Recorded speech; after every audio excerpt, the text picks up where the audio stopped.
Welcome to the Kelly Patrick Show. Thank you so much for tuning in. In today's episode, we are joined by returning guest Jorge Besada and the legendary Walter Block. I know it sounded like I was kind of shortchanging you there, Jorge, but I appreciate both thinkers from the world of libertarian thought joining for such a productive conversation. Walter E. Block is a Harold E. Wirth Endowed Chair and Professor of Economics at the College of Business for Loyola University, New Orleans. Walter was a great friend of freedom giant Murray Rothbard and is the author of the libertarian classic, Defending the Undefendable, many other books, and he is very relevant for our purposes. The classical liberal case for Israel, which he co-authored with Alan G. Futerman. Walter has published many articles at the Ludwig von Mises Institute, LouRockwell.com, and many other publications. Walter Block, thanks so much for coming back on. Thanks for having me. Certainly. We also have Jorge Besada. Jorge is a fellow free marketeer and author whose economics and history-related writings, although far less numerous than Professor Block's, have also been published at the Ludwig von Mises Institute and other free market publications. This is part 2 of our series that we were going to do to discuss these topics. And one of the things that we didn't get to last month when we gathered was some of the solution parts of, like what is the solution for the Israel-Palestine conflict? And of course, I'm sure you guys will have some differing opinions on that. And we'll get to some other things. So you tell me, Jorge, where do we start?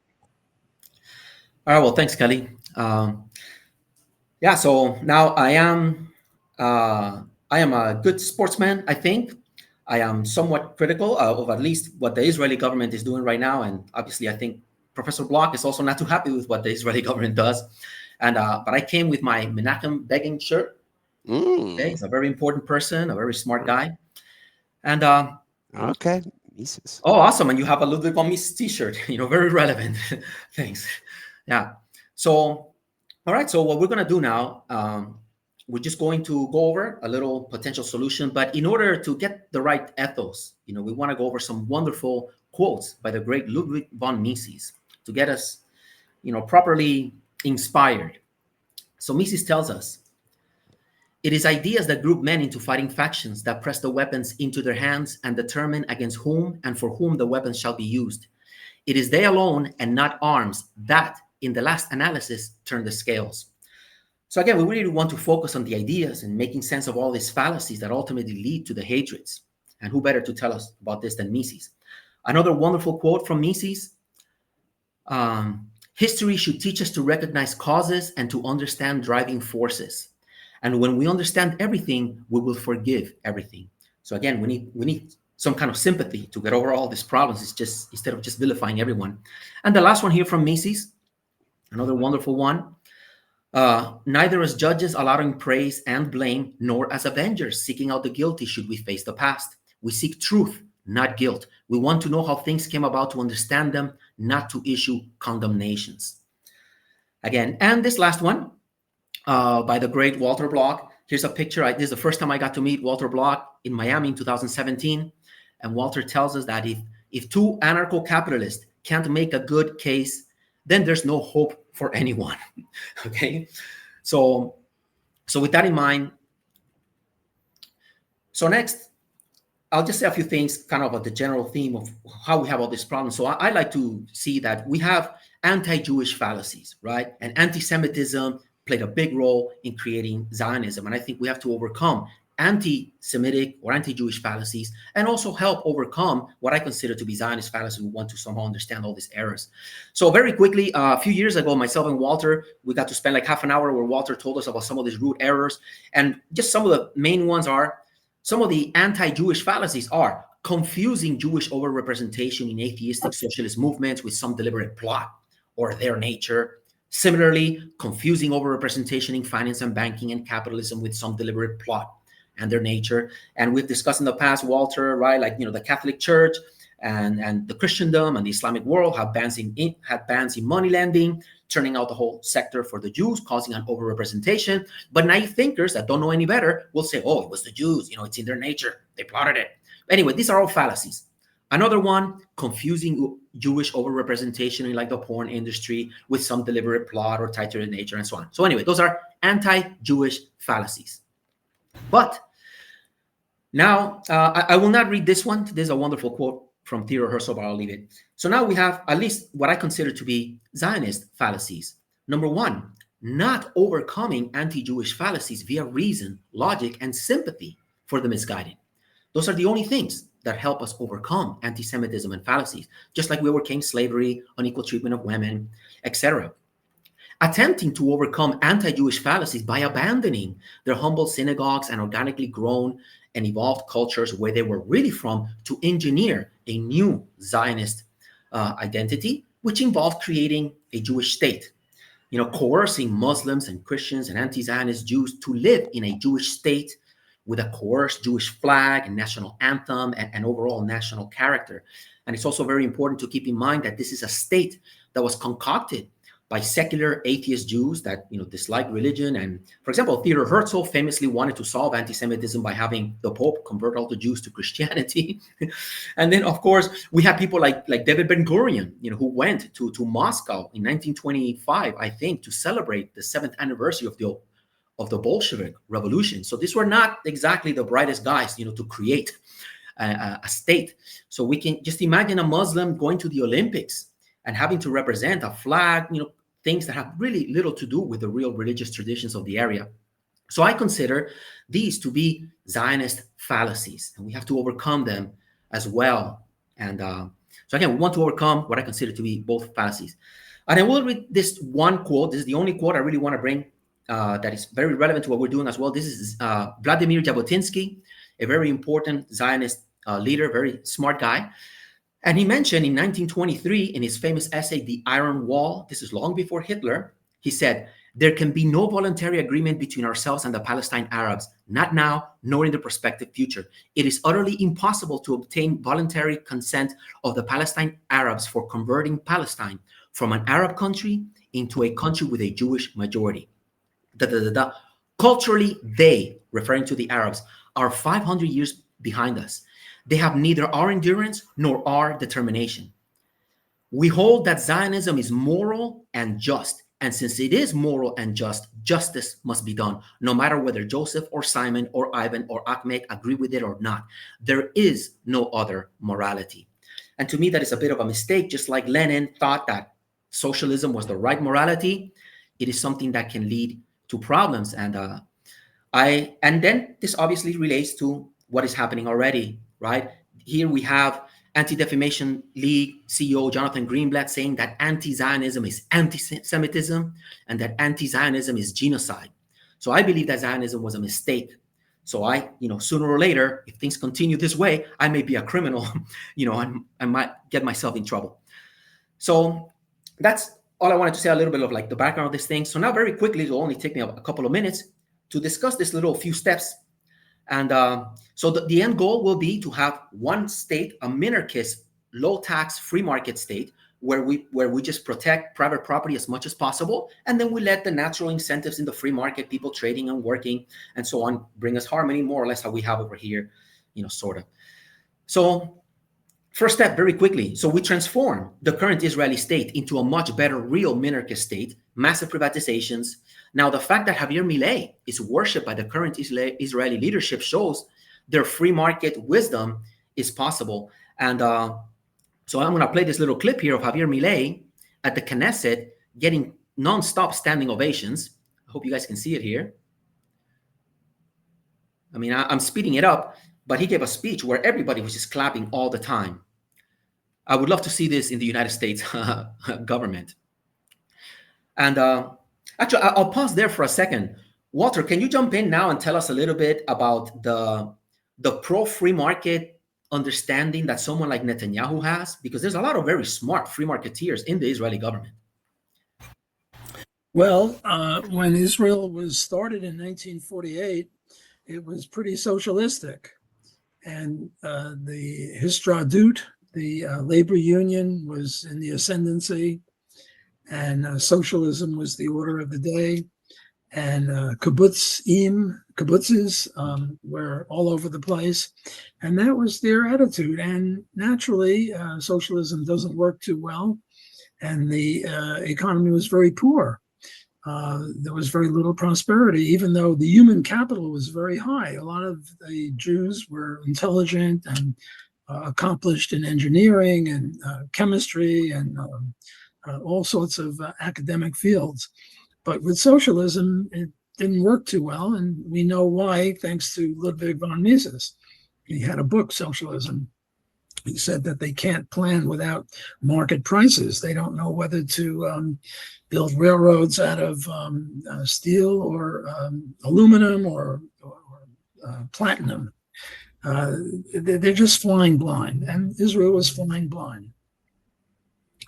However, in maybe 15, 20 years ago, the Likud party came in, and they were the first non-socialist parties. And ever since, the Israeli economy has prospered. And I certainly favor a minarchist state for Israel. However, I am a Zionist.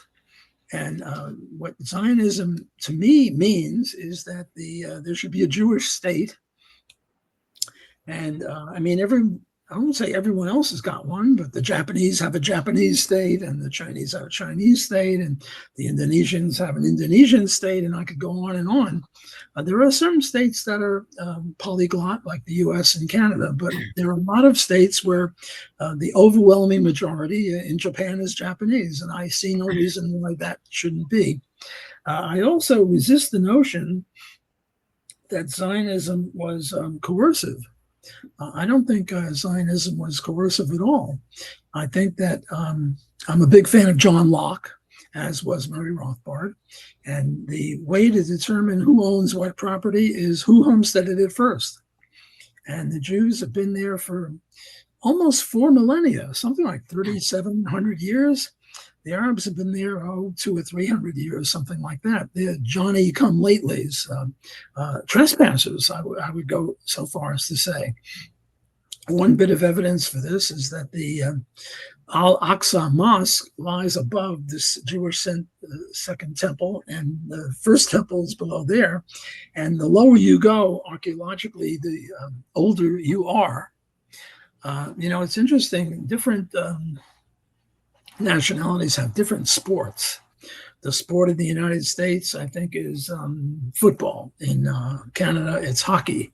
In much of the world, it's soccer. You know what the big sport is in Israel? Archaeology. They're forever digging. And the first level, they find Arab stuff, beads, jewelry, cloth, whatever, coins. But if you go deeper, you find Israeli or Jewish stuff, which shows that the Jews were there first. It's true they were kicked out by the Romans, by the Ottomans, by the British, and they were forced to go to various countries. All of a sudden, I'm hearing an echo. Up until this second, there was no echo, and then all of a sudden it started. So if you could, now the echo is gone. Thank you. So what I'm trying to say is that libertarian justice requires that we adhere to private property rights based on homesteading of John Locke and Murray Rothbard.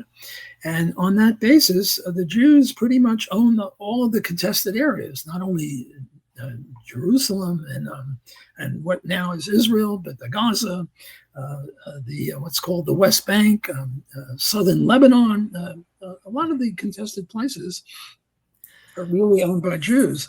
So when you say that the Zionists were coercing people, that's one way to put it. Another better way to put it is, well, they were just taking back what was theirs. So I am a Zionist, and I think that Zionism is very compatible with libertarianism, and I resist the notion that somehow the Zionists are coercive. Jabotinsky is one of my favorite heroes. I regard him as a libertarian because he was predicating his insights on the basis of justice and property titles. And what else should we use other than justice and property titles? All right, so let me jump in and ask you, just are you aware of, like, did Milton Friedman play a role in getting the Likud party to become more free marketeer? Do you know about that history? What made that change? What what got in there that led this?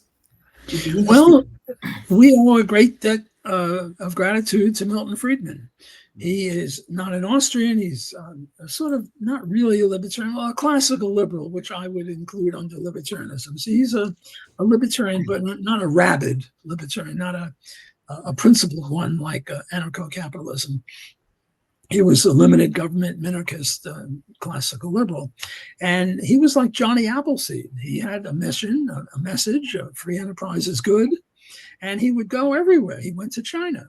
He went to Chile, and he got in trouble with the lefties because he went to Chile and with the same message as China as everywhere else, Israel, namely free markets work, free enterprises, if you want prosperity and justice, although justice was not high up in his hierarchy, but if you want prosperity, embrace free enterprise. And he went everywhere to promote this, and he certainly did it at the University of Chicago.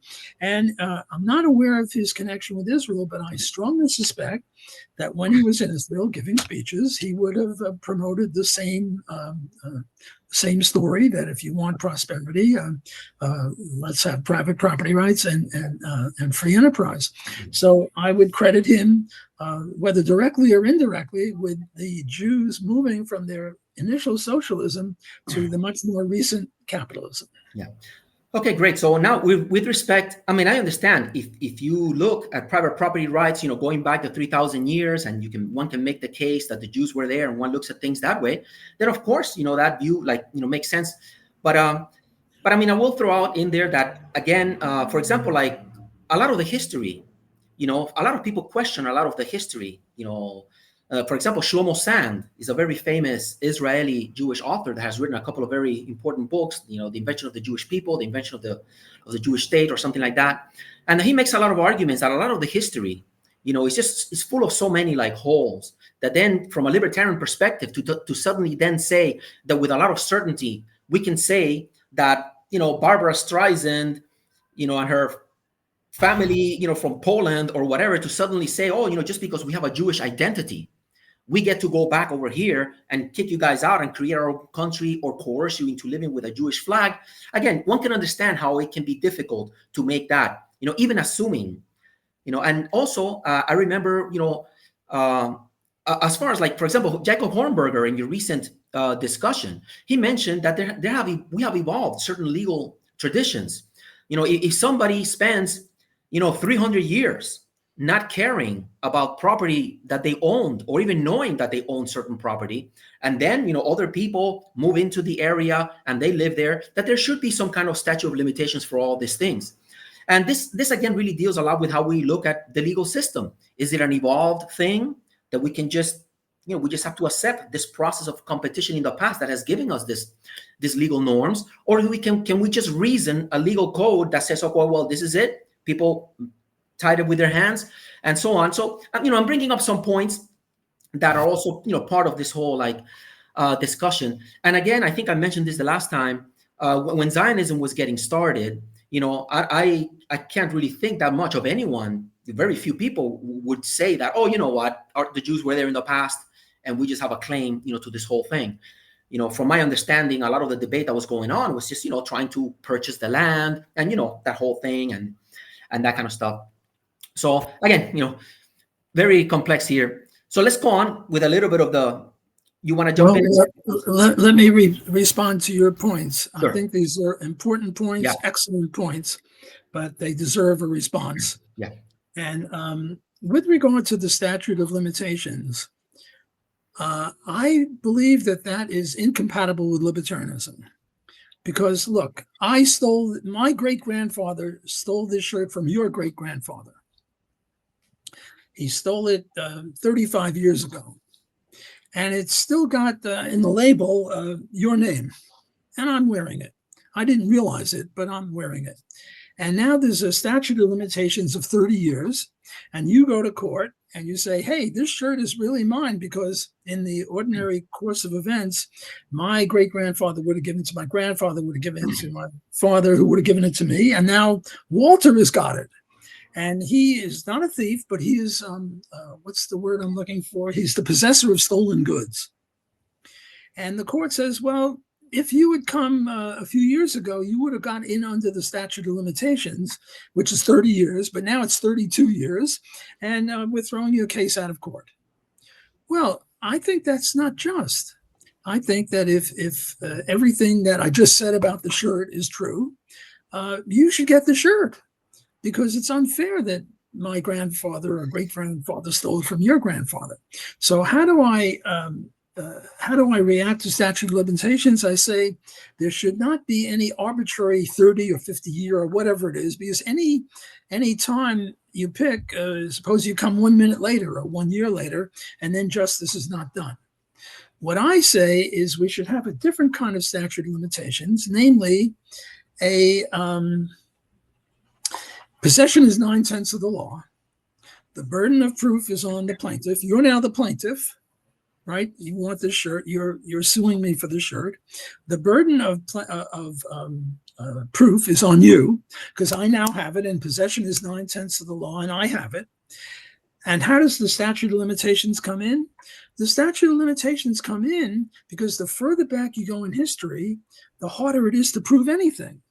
So you have a natural statute of limitations, which can be overcome if you have absolute proof. Let's take another case. In 1865, slavery was ended in the United States. What should have happened is that we declared slavery, unjust slavery, that is. I'm not talking about voluntary slavery, with which I've got embroiled, but in actual coercive slavery, we should declare it ex post facto illegal. And we've established ex post facto law at the Nuremberg trials. The Nazis in the dock said, hey, look, we were just killing Jews and gays and gypsies. That was the law. And the Nuremberg trial said properly, I think, law schmore. I'm putting words in their mouth. They never said it quite that way. But we are declaring what you Nazis did, even though it was legal at the time, we're declaring it illegal. Well, slavery should have been declared illegal ex post facto, and the slave owners should have been punished. They should have been made the slaves of the ex-slaves. But what about their property? What about the plantation? Well, the slave can't own any property. The white slave master can't own any property. That property should go to the slaves. Now, let's suppose that there were 10 slaves on the plantation. Each of them should have got 1/10 of the plantation. Some of it was more fertile, less fertile. So if you got a less fertile, you should get a little bit more land. In some equitable way, the 10 slaves should have got the land in 1865.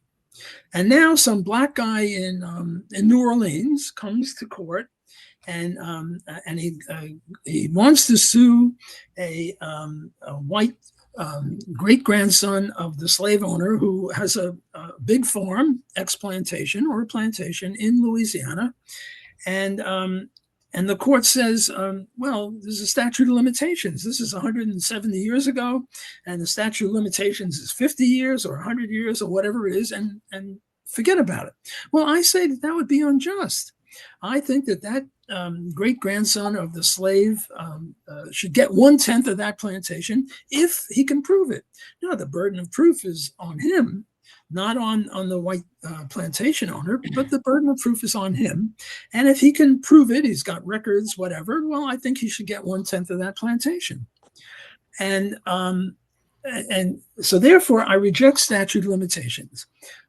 And what I say is that statute of limitations have a natural function, namely, the further back in history you go, the harder it is to prove anything. However, we have really, really, really good proof about those Jews 3,500 years ago. They were there. The archaeological evidence is very clear, and it's not just the Al-Aqsa Mosque and the Second Temple. All over the place. You dig and you find Arab stuff. You dig a little deeper and you find Jewish stuff. So I reject Bumper Hornberger, Jacob Hornberger's view about statute of limitation. Now let's talk about Barbra Streisand. Or me, I'm Jewish. Hans Hoppe, a brilliant guy, says you can't go by collectivism. You can't go by the Jewish group. If Barbara or I want to prove something that we own something in Israel, we have to not only find out that there were Jews schmooze, if I can put it that way. I'd have to find out that my great-grandfather or Barbara Streisand's great-grandfather homesteaded this particular plot right there in Tel Aviv or somewhere. And I think Hans is wrong. He's a brilliant guy, but I think he's wrong on this. Now, the word collectivism has got a bad press among Austro-libertarians. We're more individualist. And as an Austrian economist, I'm not a collectivist at all.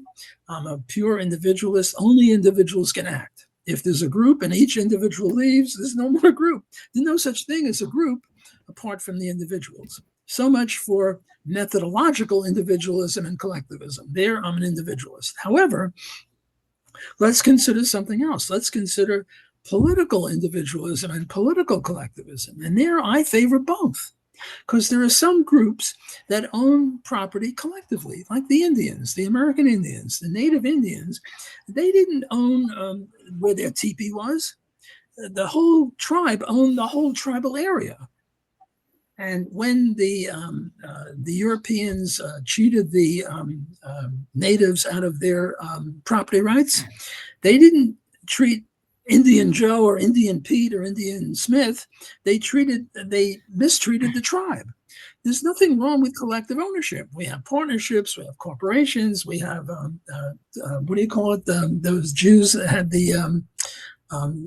those properties right near where they were killed. I can't think of the word.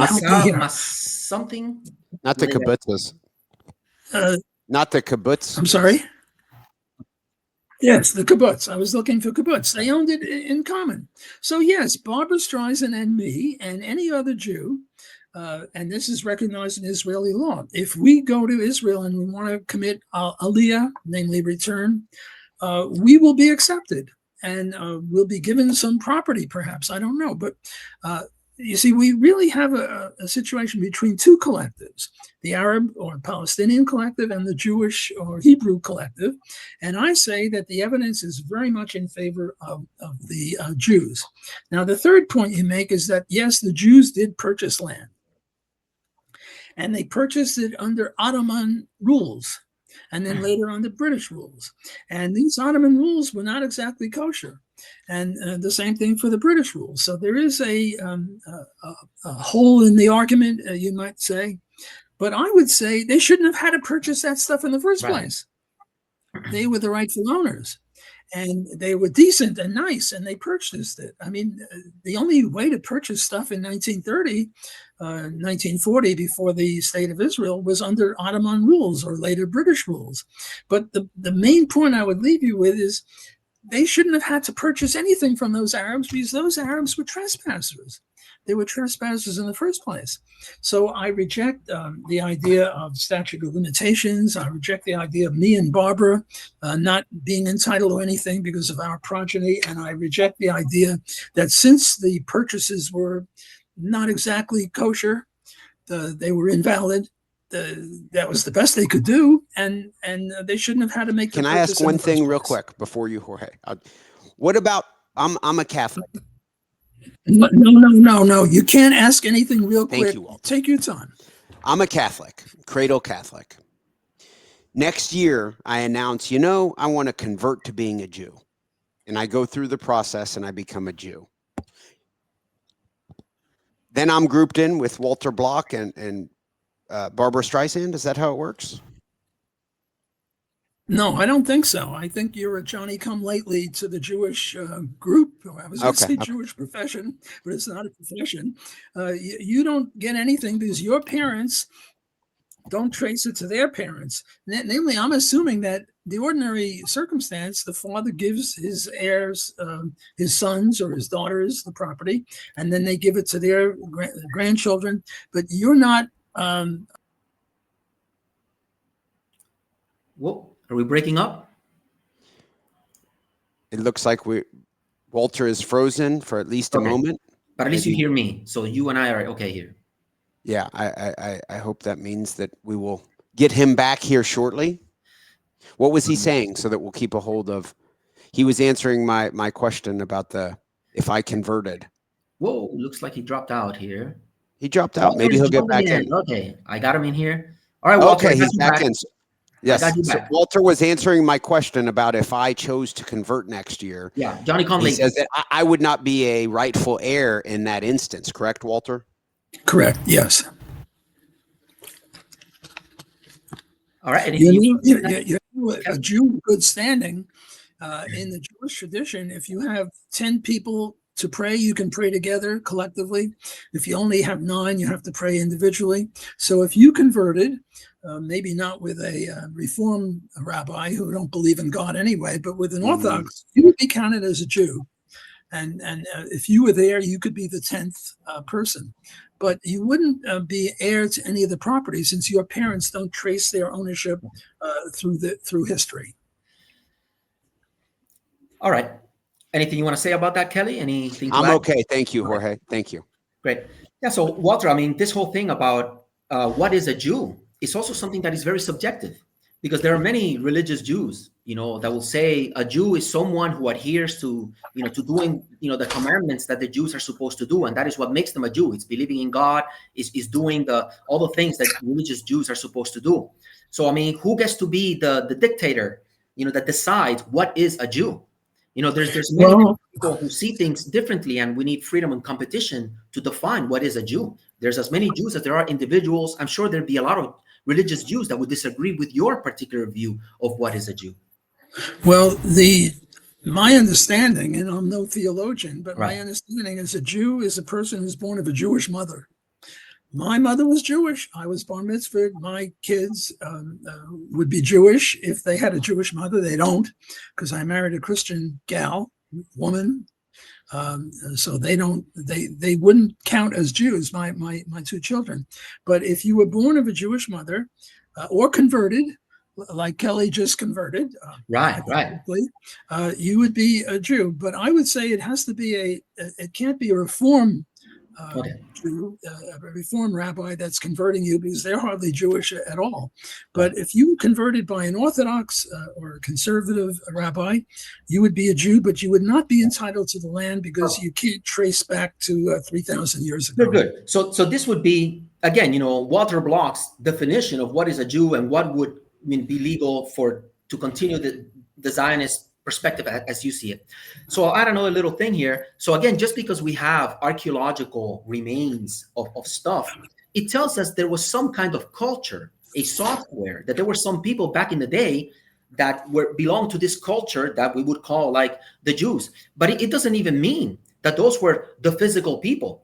I wouldn't be surprised if a lot of the Palestinians that are there, a lot of people make the case that a lot of the Palestinians that are actually there have more in common DNA-wise with the Jews that might have been there in the past than the Jews like yourself, from Europe and so on. So that too remains. We want to tie private property to the actual lineage, to the actual physical human beings, right? Instead of a culture that anyone, the example that Kelly just made, that anyone can just say, suddenly I convert to a Jew and now I get to go back over there, have more rights than the people who might have been more of a descendant than the ones that were actually there. So that is another complexity of all this. And one last thing that I'll briefly mention is that, again, how we look at legality. I am in favor of the statute of limitations and so on. You're against them, but I am for them, because I believe that this particular cultural element has evolved for a reason. I think it is something that the competition of the past has brought into our legal forms for a good reason. I do think that it makes sense to have these statute of limitations. They have sort of evolved through our common law system and so on. So okay, so now go ahead. I'll have to agree to disagree with you on that. Excellent. On your basis, there would be no restitution for blacks. There'd be no restitution for Indians because the time period is over. Look, we can agree to disagree. I agree with you that there is some coherence to it. Yeah. As Jacob Hohenberger mentioned, well, suppose I leave, I'm kicked out, and 3,000 years ago, and now you put a big building on land that really isn't yours. Then what? Well, my answer would be, we could make an agreement. We could say, look, the land is worth so much, but the skyscraper that you put 60 stories high is worth a lot. And maybe we could share it in some way, because that skyscraper that you built on my land, I can kick it off. But it's a very valuable skyscraper. I'd be foolish to kick it off. So maybe we could, go partnerships on something, or I could buy you out, or you could buy me out. In other words, I value that skyscraper you put on my land, and I don't want you to knock it down and obliterate it, as is your right. So we can come to some agreement. But I think that even though natural law has evolved in that, there's something higher than natural law, and that's called libertarian law.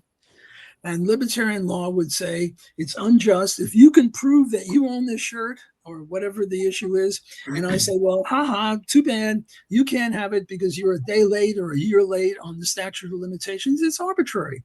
Why should you pick 30 or 50 or 100 years when there's injustice that occurred 200 years ago? And as a libertarian, I want justice uber alles. I want justice whenever we can get it. And so we'll have to agree to disagree on that one. Yeah. I have one question. Oh, okay. So real quick. Walter, do you support reparations for African Americans today? Yeah, sure. Okay. I just gave it. That sounded consistent with what you said. So sorry, I was just wanted to clarify. On the reparations business, there are three views. One, actually, Block. Let me interrupt a bit, because if we start getting too much, I want to make sure that we finish our discussion on some kind of solution, because last time we ran out of time. Well, let's run out of time this time, and then we'll continue. Just give me 2 minutes on this reparations business. And look, there's no rush. I mean, if we don't finish in a month or two, we'll go on again. I think we're having indefinitely. We do this monthly. I like it. Okay, good. With the reparations, there are three views. One, no white owes any black anything, because now there's no slavery, and no white nowadays is enslaved any black. That's the right-wing view. The left-wing view is that all whites owe all blacks something for slavery, and this is problematic because, first of all, there were black slave owners, and secondly, the first capture was in Africa, where there were blacks. And then, my people, Jews, came over to this country in, 1905, long after slavery was over. So why do we owe anything? And then there were black people here now who just came over 5 years ago, and why should they be paid any reparations? So I reject both extreme views. I'm a moderate. And my moderate view is that if you can trace your lineage back to your grandfather, then you should get some. So I favor limited reparations, and I reject both the left wing and the right wing view. All right, great. So let's continue just very quickly with the little solution, and then we can go back and expand on what little parts, because again, what we want is something better than what we currently have, or better than the current direction that we're moving in. So if we can make a compromise, that'd be great. So like I said, we want to work towards a minarchist state where the government just focuses on, private property, okay? I already showed the little movie of Milei, how popular he was. Now, since this new state, will have a large Muslim population, we definitely do not want a democracy. We want it to be enshrined in law that everything will be privatized. Taxes can never go up above 1 or 2% or anything for the national government, because we know that democracy is nothing more than mob rule, where 51% of the people may take away the rights of the other 49, per Thomas Jefferson. Jews will rightly and wisely never go along with some massive welfare state that will bankrupt the Jews. So we really need to make sure that we have a free market state. So then number two, as what I would like to see, we end the Jewish-only character of the state and make it solely about the rights of private property of individuals. We can rename it to something like the Holy Land. For my perspective, and to get us towards some kind of peace, coercing people to a Jewish-only flag, a Jewish-only anthem, etc., is not only a central planning of identity, which is a significant source of friction, but it's also a competition-immune, identity planning. That's the second thing I would like to see that will get us towards everybody living together in peace and avoid all this. So number three, Jews get to keep and stay in all the land they currently have, and is used for productive purposes. This is very important. Even many of the settlements after the 1967 war. This is important so that the Jews are more likely to go along, and we do not want any insane economic disruptions, which would otherwise, be the case. Number 4, all land, that is not being used by all the other land, we just use some software, we come up with some way to privatize it, and we give it to the Palestinians and their descendants, thus providing some restitution for land lost during various wars, and so on. Each Palestinian over 18, my guess would get over an acre of land in what will now be a very prosperous state in the future. Just a couple more steps. Now, we give equal citizenship, equal rights to everyone in the West Bank and Gaza for this new state, to a certain percentage of people to integrate into this new area from Gaza and the West Bank. And we allow piecemeal integration, right? Because we don't want some chaos. We want to do a piecemeal approach to integrating everyone into this new state, perhaps starting with women and children and fathers and so on. Then every week or so, we increase the number of people that are able to join this new state where they can go back to the land that they got their titles for, with the goal that hopefully in 3 months, everybody is already a citizen of this new Holy Land, and we have Kumbaya. Now, very important, a 20-feet solid gold statue of Ludwig von Mises is placed in front of the Western Wall, and we also renamed Ben Gurion Airport to Murray Rothbard Airport to remind everyone of these key intellectuals that will guarantee that we have peace, for the rest of mankind. And we all like that. We all like those ones, don't we? Yeah. Okay, so Walter, now we can go back and discuss. It's a very simple thing. So anything you want to say about this so far? Yeah, I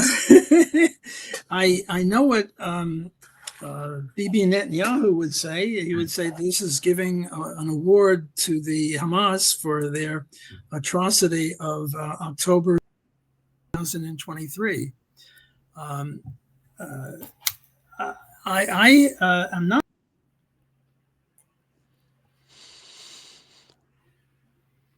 It looks like perhaps Walter froze up again.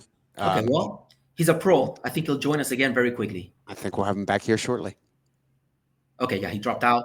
He'll join us again. So he was saying that Okay, Bibi Netanyahu was saying it would be a reward for October 7th. All right, Walter, we got you back.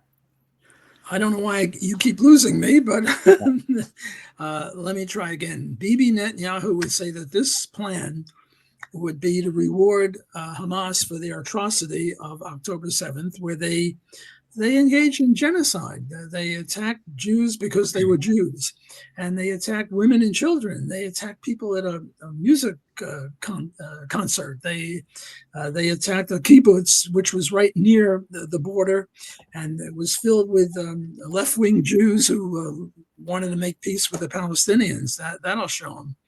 So a Muslim state in this what is now Israel, I think I would certainly reject it on libertarian grounds of private property rights. The identity of Israel with Judaism, I don't see anything wrong with that. Again, I mentioned that the Japanese have a Japan, I won't say only, but a wild majority of people in Japan are Japanese, ditto with China, ditto with many other countries. I don't see why Israel can't have a Jewish state, given that the Muslims have, 21 states in the Middle East, or 22 states, something like that. Why can't the Jews have one? Now, by the way, there are Muslims in Israel right now. And they are judges, they are policemen, they are soldiers, they are professors, they are politicians. They even have, I think, 4 political parties in the Knesset, the Jewish Senate or parliament, I guess would be a better word. So it's not that the Jews want to kick out all the Muslims, but this idea of a large number of Muslims immigrating into Israel. Look, Hamas had a constitution. And their constitution pretty much said, you've got to kill all the Jews. And what have they been doing since 1948? In 1948, 7 armies came in to attack Israel. Israel has fought many wars, every last one of them defensive. And now we're going to let people in who engage in all sorts of despicable actions. Even the women engage in blowing themselves up, suicide bombing. They'll go into a restaurant where there are 100 people and they'll blow themselves up and try to take as many Jews as they can. And we're going to let these people into the country. And I also object to calling it the West Bank. I call it Judea and Samaria, because that was the Jewish area. So this idea of equal rights, yes, equal rights for all Israeli citizens, including the Muslims now who have equal rights.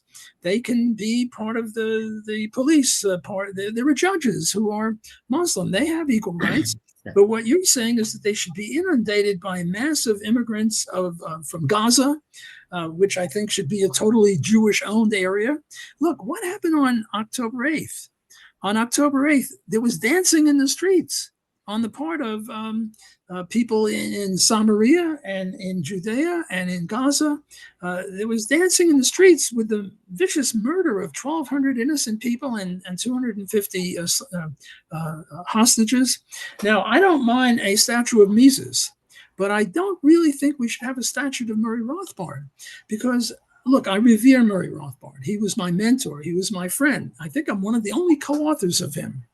I have many co-authors. I don't think he had anyone but me, but I'm not sure about it. I know that we are co-authors.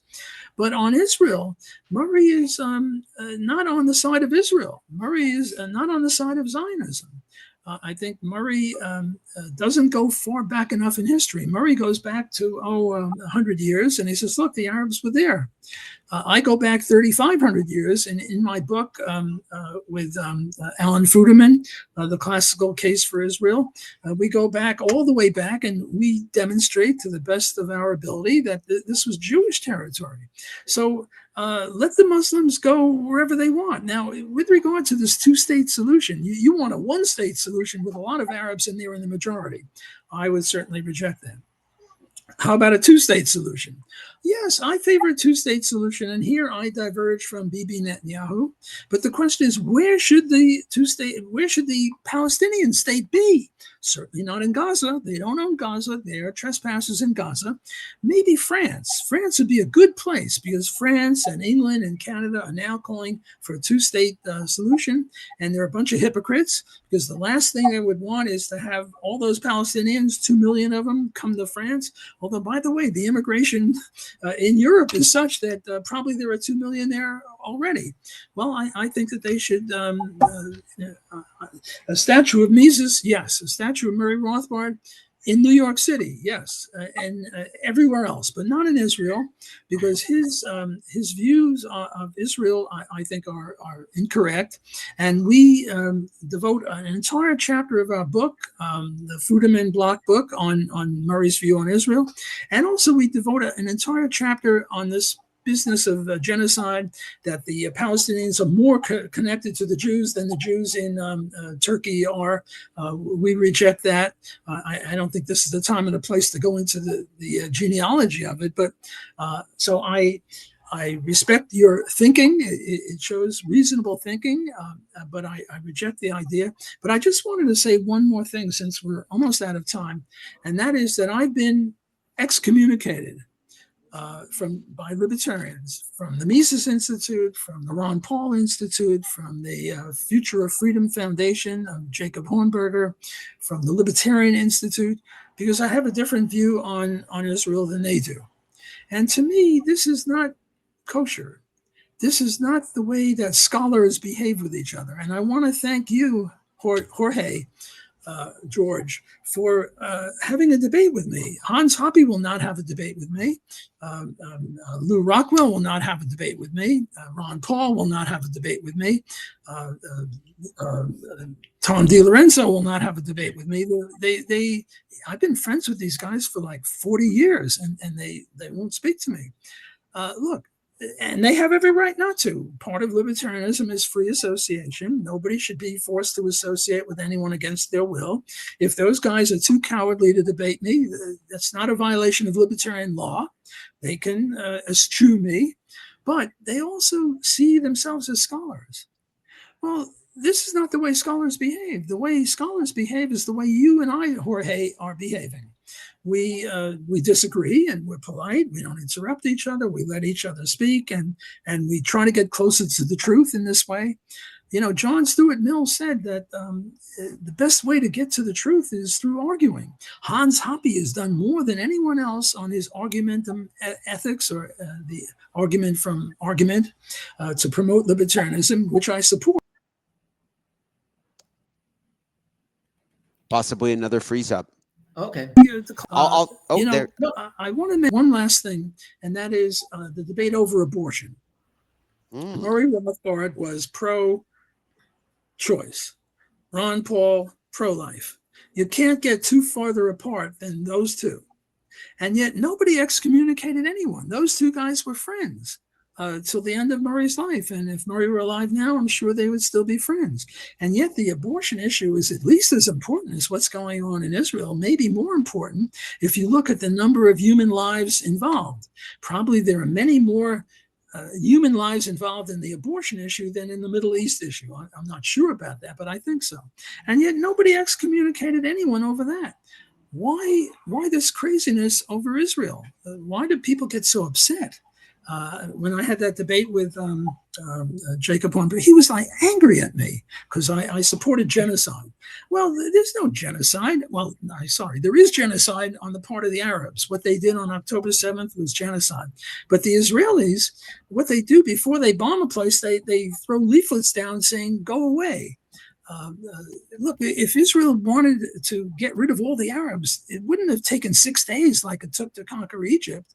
It might have taken 6 hours.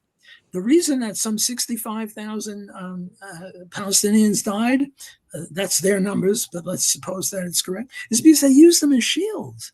And look, I'm very fond of saying that I'm Hamas, and I'm coming at you, and here are my 2 children strapped to my chest, and I've got a knife. Here's my knife. It's a pen, and I'm going to kill you. And you've got a gun. If you shoot me and all 3 of us die, who is responsible for the deaths of my 2 children? Both of us? Me? You? Me! I'm responsible for that. And so I would say that the Arabs are responsible for all of those deaths, the Jews, none of them. And, the average army, when it kills 1 soldier, it kills 9 civilians. The Israeli army is different. For every soldier it kills only 1.5 civilians. The Israel IDF is very cautious about the lives of enemy civilians. It's feeding them, for goodness sakes. Well, when did the Allies ever feed the Nazis when the Nazis were losing? And when did we ever feed the Japanese? So this idea of genocide, I think, is ludicrous, but they get so angry about that, and they're unwilling to discuss it. So I'm very grateful to the 2 of you, Jorge and Kelly, for putting this on. And if we didn't get to everything we wanted to, in a month or 2, we can start again, and we can keep going.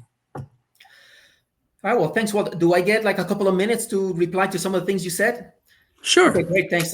So I too do not like, the whole genocide language, labeling people. I do not like it when people call the IDF a bunch of genocidal maniacs, but I also do not like it when people refer to Hamas as genocidal maniacs. Okay, because to me, the members of Hamas and the IDF are just fellow Homo sapiens who have absorbed particular ideas that got them to do what they do, just like the quote from Mises implied at the very beginning.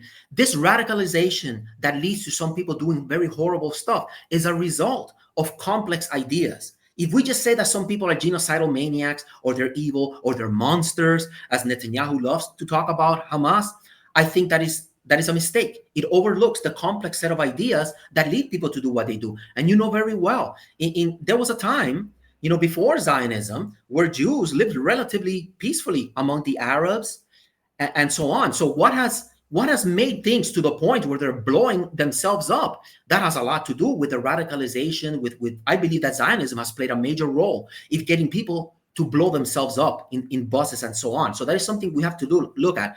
Again, I do not see. Of course, can there be some Hamas soldiers in there who have a vicious hate of Jews and might really commit atrocities?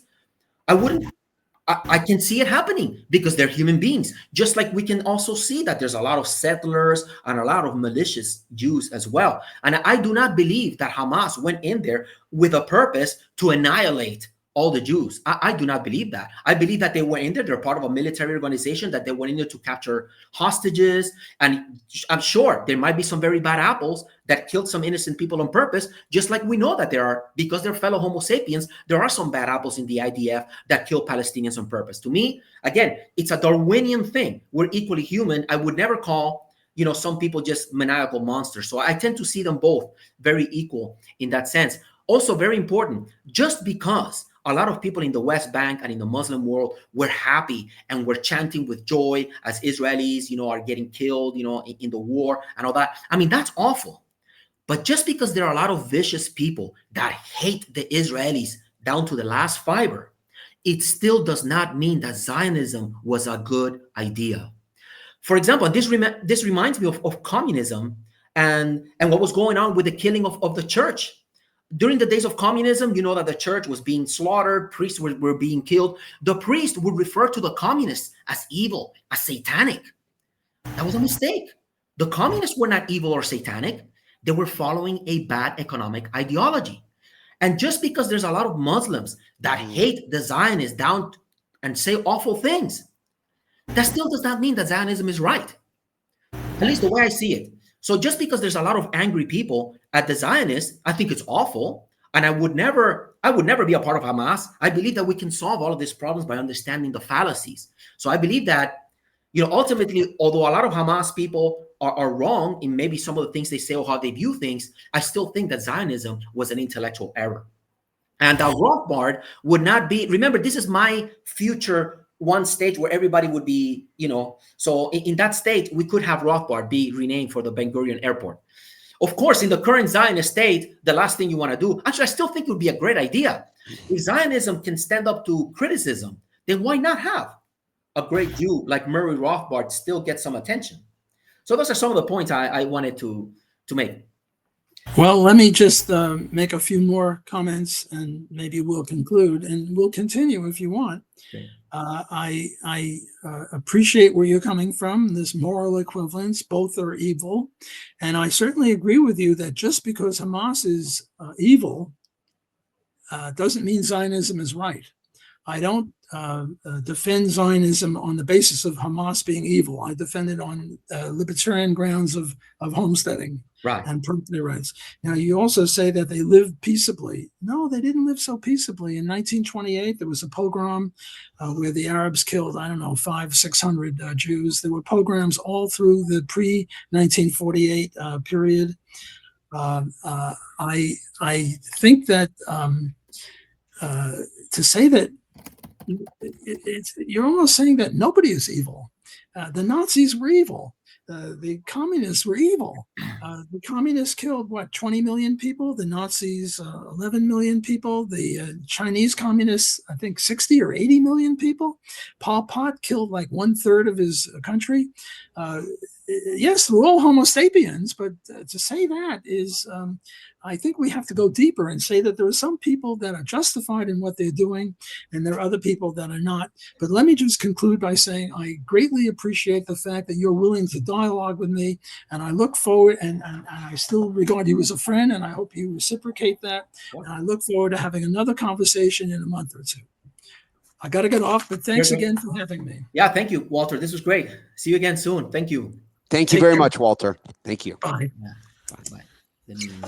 Jorge, are you still on there? So we will have Walter soon. I love it. And we'll maybe do it again. Yeah. This is going into the episode. This conversation. Yeah, we're still live. Yes. What do you think of the future of Walter Block? What can you say about that? What can you give us as a recap and a possible preview for future Jorge Walter Block conversations? Yeah, I think this was great. I disagree with Walter, but Walter, this is what we need. We do not have to know exactly what the right answer is, especially us libertarians. We just have to have freedom of speech and the emerging competition of ideas, and then we will persuade each other and we'll spread the ideas and so on. So I'm thrilled that Walter came on and we talked about things, and I hope, and he was very wise when he said that he also respects freedom of association.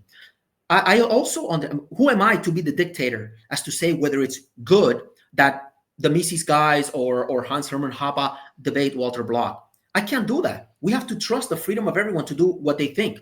I do think, and I look forward to them debating Block more, because I believe that Block is making serious errors. So let's debate, and maybe we can get him, to see things our way. And he likewise must think that we're making serious errors. And the more we can debate, I mean, it just seems like such a no-brainer once you really understand freedom and the competition of ideas. So I hope this little talk here helps. I think it was a beautiful conversation. I really do. I think it gave you an opportunity to really articulate maybe the thesis or the theme of Jorge Besada, which is those fallacies and how they apply to so many different conflicts around the world. Thanks, but I mean, that is the Misesian ethos. This is not Jorge Besada. This is Ludwig von Mises. It's all about errors, ideas, and sympathy. That's why I read those quotes at the beginning. So, thanks a lot for crediting me for this. But I mean, we don't need Jorge Besada, the intellectual. We need more people to learn who the real badasses are. So that's great. Yeah. Good stuff. Well, Jorge, thank you very much for coming on. Of course, we will have another episode of the Kelly Patrick Show out soon. Thank you to everyone for tuning in. We'll see you soon. Thank you. Thanks. Bye.